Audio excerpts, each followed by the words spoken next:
Speaking about energy, I've noticed that in the last few years, I've heard phenomenal numbers that before a few years ago, there was no such thing as energy drinks. Now today, there's energy drinks that come in bottles, there's energy drinks that come in cans, there's big ones, there's little ones, and I've heard it's a multi-billion-dollar industry almost overnight.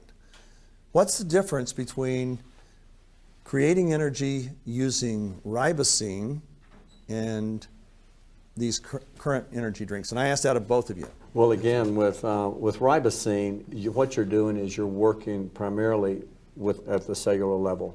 By optimizing mitochondrial function, your mitochondria are going to produce adequate amounts of ATP, which is going to produce that deep well of energy. That's not going to be temporary. It's not going to have a window, like a 5-hour window or a 4-hour window, but it's going to be throughout the day. Now, the problem with energy drinks that we see, first of all, so much caffeine. A little caffeine's okay, but again, caffeine can cause excessive diuresis, dehydration, and when they're playing sports, when these kids start to dehydrate, they will not perform optimally, and their performance is going to suffer as a result. The other thing we find is when so many of these kids get on these energy drinks and they're kind of addicted to them. If they don't have them, they're exhausted. And for those, it actually taxes the adrenal glands. The adrenal glands are very important. The adrenal glands are important in helping also with energy. But when you literally are stepping on the accelerator throughout the day, which these energy drinks do, they really stress the adrenals, you will eventually run out of energy. And you'll, so that eventually, even if you take these energy drinks, you will not have the energy. The other thing concerning is their effects on the heart. It can speed the heart up. It can possibly trigger an arrhythmia. It can possibly trigger high blood pressure. And it can interfere with sleep. And a lot of these kids it keeps them so wired, especially for night games, that literally they can't sleep well, impairs their sleep, they wake up exhausted. Then they have to have one upon awakening in the morning. But the thing that concerns me even more are these drinks generally are very acidic to the body. And when you take these drinks and you're dependent on it, it literally cannibalizes the bones. The enamel of the teeth, they start to lose their enamel, they start to develop cavities.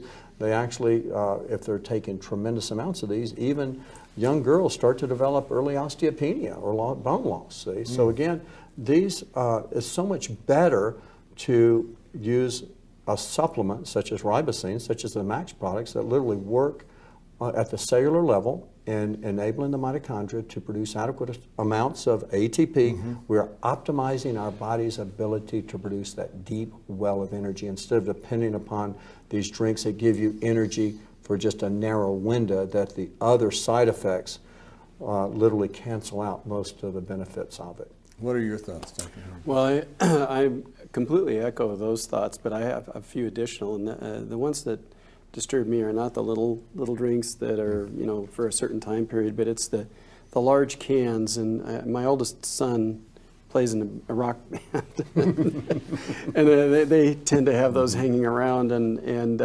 what I said, give me the can, let me look at it. And I said, do you know how many calories are in this can? And do you know what this is doing with all that sugar? And he goes, well, there aren't that many calories. And I said, well, why do you say that? How many servings are in here? 2.5 servings per can. Oh, wow. You multiply that times 90 calories, and you know you're in and the problem with it is it's pure sugar. I don't care what they call it, it's pure sugar. What it does is it causes a blood sugar spike. The body tries to compensate for that, secretes insulin. The blood sugar comes crashing down, and suddenly they're hungry, and they're looking for energy, and it's just a really bad cycle to get in. And I want to echo the acid part of it.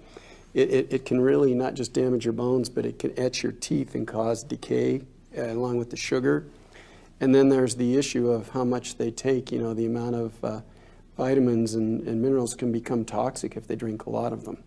And so I'm adamantly opposed to these things, but I'm certainly not as good a marketeer as these companies are.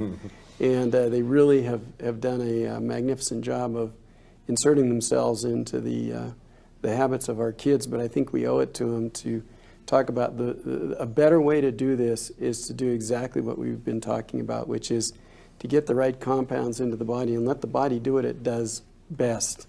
And that is, you know, and we talk about the Max ATP product, for instance. ATP says it all. That's the energy currency of the cell. And here you have a balanced compound that includes ribosine and certain vitamins involved in those pathways, and it will definitely help the mitochondria do their job. And when you talk about putting something into your body, you don't want to be putting a pure sugar load that's very inflammatory. You want to be putting things in that are going to help your cells behave better, make your body function much better. And so I will continue my crusade, because it also is damaging to the heart potentially. These compounds, the sugar high, the risk of diabetes, all of these things have a consequence.